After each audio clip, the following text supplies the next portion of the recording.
একটি খবর, একটি অজানা রহস্য আর সত্যের খোঁজে বিপজ্জনক যাত্রা, এমন এক গল্প নিয়ে ফিরছেন অপূর্ব। 2 বছর পর ওটিটিতে তার নতুন অবতার ইতোমধ্যে কৌতূহল তৈরি করেছে দর্শকদের মধ্যে। ট্রেলারে মিলেছে বড় কিছুর ইঙ্গিত, কিন্তু সেই সত্য কি আর তার মূল্য কতটা, উত্তর মিলবে হেডলাইনে। Welcome to the animal farm. এক পাশে বন্যপ্রাণী, আরেক পাশে গবাদি পশু। আপনি আমাকে চেনেন কেমনে? সাংবাদিক হয়ে আপনাকে নাচি না, রক ফ্যান হয়ে জিম মরিসনকে নাচি না, একই কথা। আমিও ছোটখাটো সাংবাদিক ভাই। এইটুকু চাপ সামলাতে না পারলে এই সেক্টরে এসে কি লাভ? এমনি তো আর এই জায়গাটার নাম প্রেস দেওয়া হয় নাই। ওটিটির পর্দায় অপূর্বকে শেষ কবে দেখেছেন মনে আছে? সেই অপেক্ষার অবসান ঘটিয়ে প্রায় 2 বছর পর আবারও নতুন এক রূপে ফিরছেন জনপ্রিয় অভিনেতা জিয়াউল ফারুক অপূর্ব।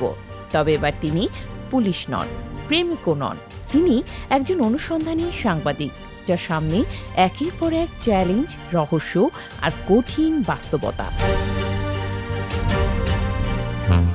আমাদের বিশ্বস্ত সূত্রের পাওয়া তথ্য অনুযায়ী প্রায় 1 মাস আগে দেশে ফেরত এসেছে কুখ্যাত সন্ত্রাসী কামরুজ্জামান ওরফে ক্লিন্টন। 20 বছর পর আসছে।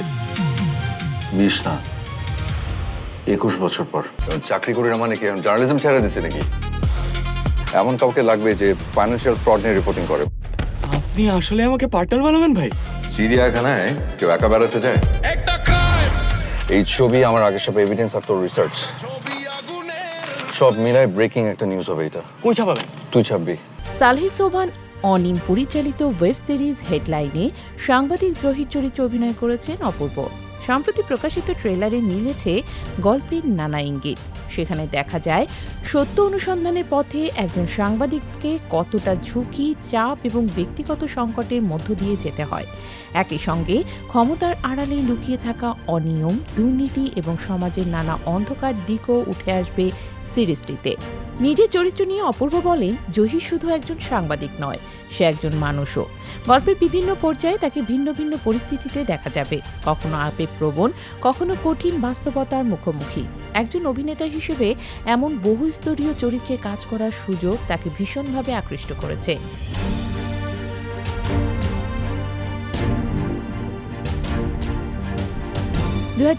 সালে গোলাম মামুন সিরিজে একজন পুলিশ কর্মকর্তার চরিত্রে অভিনয় করে প্রশংসা কুড়িয়েছিলেন অপূর্ব।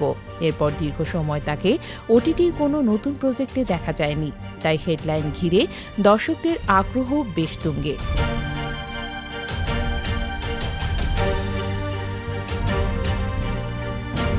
শুধু অপূর্বই নয়, এই সিরিজের মাধ্যমে 3 বছর পর ওটিটিতে ফিরছেন আফসান আরা বিন্দুও। নতুন কাজটি নিয়ে তিনি বেশ আশাবাদী। অন্যদিকে ইয়াশ রোহান জানিয়েছেন, তার অভিনীত স্যামিউল চরিত্রটি তার ক্যারিয়ারের অন্যতম গুরুত্বপূর্ণ চরিত্রটির জন্য তিনি নিজের সর্বোচ্চটা দেওয়ার চেষ্টা করেছেন। তার কাছে আছে যেখানে নিজে থেকে সিংহবন্দী হবে। ভাই চলেন। 8 পর্বের এই সিরিজে আর অভিনয় করেছেন সারিকা সাবরিন, ফারহানা হামিদ, শ্যামল মাওলা, রায় রাজন্না, অর্নিল বিরল, মনিরুল ইসলাম রুবেল, আমিনুর রহমান মুকুল, একে আজাদ সেতু, শাহানা রহমান সুমি, আরিফিন জিলানি ও জাহাঙ্গীর আলম সহ অনেকে।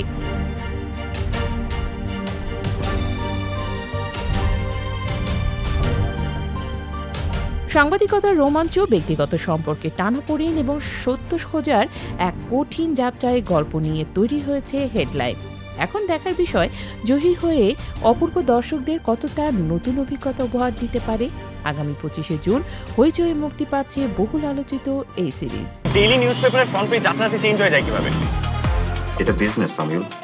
এই লেখা একবার পাবলিশড হইলে ঝড় উঠবেই। ঝড়ের সময় গরু আর মহিষের গল্পটা শুনিস নাই? আপনার এই গল্পগুলো খুব প্যাথেটিক ভাই। একবার মহিষ ছুটে ঝড়ের দিকে, পোকা ছুটে আলোর দিকে, আর রিয়েল লাইফে সব সুন্দরী মেয়েরা ছুটে আপনার দিকে।